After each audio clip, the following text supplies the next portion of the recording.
Hello friends, मैं हूं रविचंद्रा और आज हम फिर बात करने वाले हैं मर्रे का स्थिर स्थल सिद्धांत। इससे पहले मैं डार्विन का अवतलन सिद्धांत यानी कि सब्सिडिक्वेंस थ्योरी डार्विन की वो वाली बता चुका हूं, और कल जो बताया था डेली का हिमानी नियंत्रण सिद्धांत। और आज बात करेंगे मर्रे का स्थिर स्थल सिद्धांत। आपको पता है ये जो थ्योरी है प्रवाल भित्ति से रिलेटेड, इसमें ज़्यादा कुछ नहीं पूछा जाता है, बस ये पूछा जाता है यह जो थ्योरी है किसने प्रेजेंट की थी और इनकी डेट क्या थी और इनके लिए तापमान कितना रखा गया था।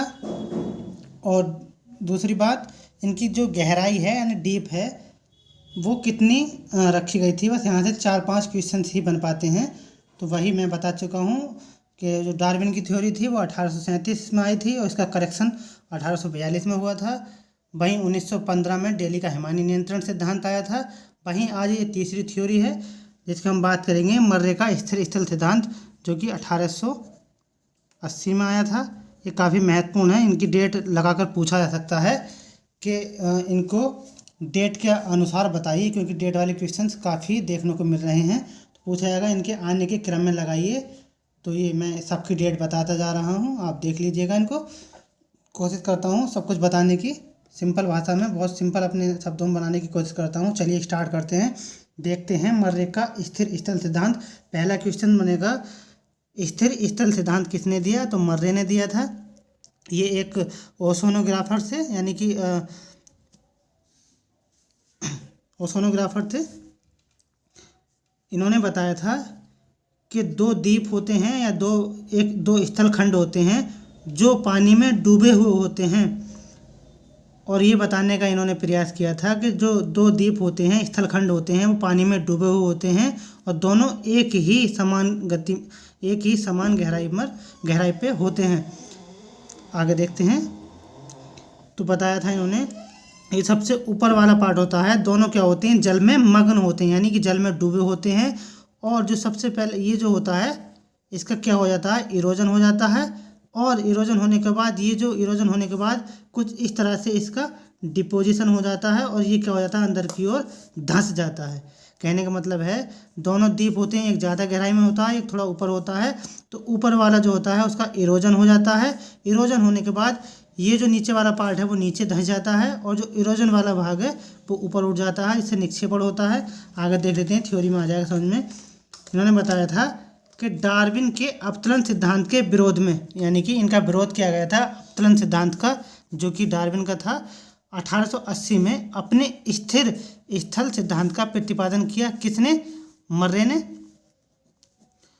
इन्होंने स्थल खंड एवं सागरीय जल स्तर दोनों को स्थिर माना, यानी स्थल खंड और जो सागरीय जल है दोनों को क्या माना था, स्थिर माना था, यानी कि दोनों स्टेबल हैं। और कहा कि ऐसे स्थिर स्थल खंड पर 30 फैथम की गहराई में, फ्रेंड्स एक ये हुए और अवतरण सिद्धांत हुआ, इनमें 30 फैथम की गहराई माना था। लेकिन जो डेली का हिमानी नियंत्रण सिद्धांत है उसमें 33 से 38 माना था। मैंने जो वीडियोज़ है उसको देख लीजिएगा, काफ़ी महत्वपूर्ण वीडियोज़ है, क्योंकि वहाँ से इनकी डेप्थ पूछी जा सकती है।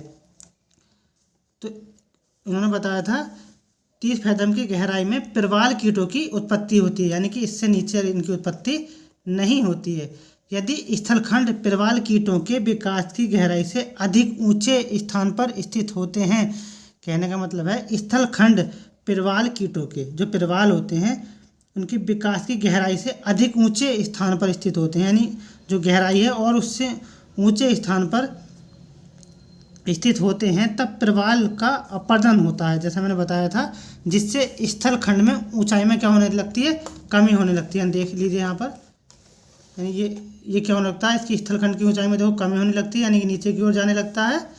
यही बताने का प्रयास किया इन्होंने। कमी होने लगती है, कमी आने पर अनुकूल गहराई प्राप्त हो जाती है। कहने का मतलब ये है जैसे ही नीचे आते हैं तो इसकी जो अनुकूल गहराई है 30 फैथम की, वो इनको प्राप्त हो जाती है। लेकिन क्या ऐसा सही है? क्योंकि अगर देखा जाए इनकी आलोचना भी होगी, आलोचना में बताया जाएगा कि हमेशा दो स्थलखंड एक जैसी अवस्था में नहीं रहते, क्योंकि अपर्दन होगा तो निक्षेपण भी होगा, निक्षेपण होगा तो अपर्दन भी होगा। ये साथ साथ चलने वाली प्रक्रियाएं होती हैं, जो कि इसमें गलत ठहराया गया था। आगे देखेंगे उसमें, यदि स्थलखंड प्रवाल कीटों के विकास के लिए आवश्यक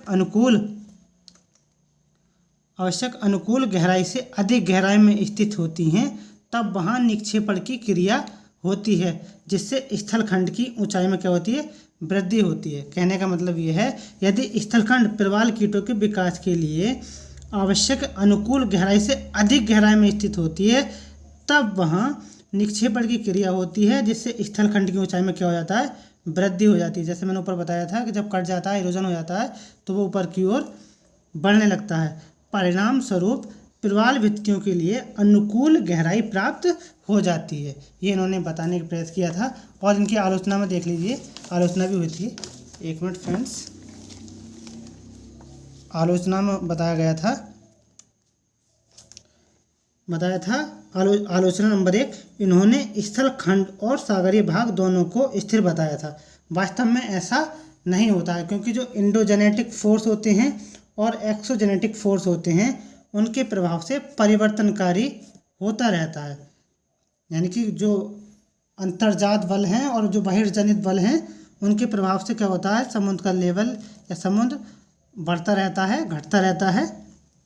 और नंबर 2, इन्होंने अपर्दन और निक्षेपण की क्रियाओं को अलग अलग बताया। जैसा कि मैंने बताया कि अपर्दन और निक्षेपण क्रियाएं दोनों एक साथ चलती हैं, ना कि अलग अलग, जो कि इन्होंने अलग अलग बताया। जबकि वास्तव में अपर्दन तथा निक्षेपण एक ही स्थल पर एक साथ होने वाली प्रक्रिया है, क्योंकि अपर्दन भी होगा तो निक्षेपण भी होगा। इन्होंने गलत बताया था, इनकी आलोचना हुई थी इस बात पर। और बताया इन्होंने अपर्दन और निक्षेपण जैसी प्राकृतिक क्रियाओं को अपनी इच्छा अनुसार संचालित किया। यानी कि निक्षेपण भी अपने आप करा लिया और अपर्दन भी अपने आप करा लिया कि अपर्दन होगा उसके बाद निक्षेपण होगा, मतलब अलग अलग प्रोसीजर इसका बताया। वास्तव में ऐसा नहीं है, ये साथ साथ चलने वाली प्रक्रियाएं होती हैं। सर्वप्रथम महाद्वीप तथा महासागर में समताप रेखा आइसोथर्म 1882 में बताया। पूछा जाएगा, सर्वप्रथम महाद्वीप तथा महासागर में जो समताप रेखा है उसको कब बताया गया था, तो आइसोथर्म को 1882 में बताया गया। फ्रेंड्स, तो ये रही वीडियोस। अच्छी लगे तो लाइक करें, शेयर करें, सब्सक्राइब करें। और जो इससे क्वेश्चन बनेगा फ्रेंड्स, इससे बस यही क्वेश्चन बनेंगे कि जो स्थल सिद्धांत किसने दिया, तो मर्रे ने दिया था। और कब आया था, तो 1880 में आया था। और इन्होंने कितनी डीप यानी कितनी गहराई बताई थी, 30 पैदम की गहराई बताई थी। बस इनसे यही क्वेश्चन पूछे जा सकते हैं और इससे ज़्यादा क्वेश्चन नहीं बनेंगे। चलिए फ्रेंड्स, आज के लिए इतना ही।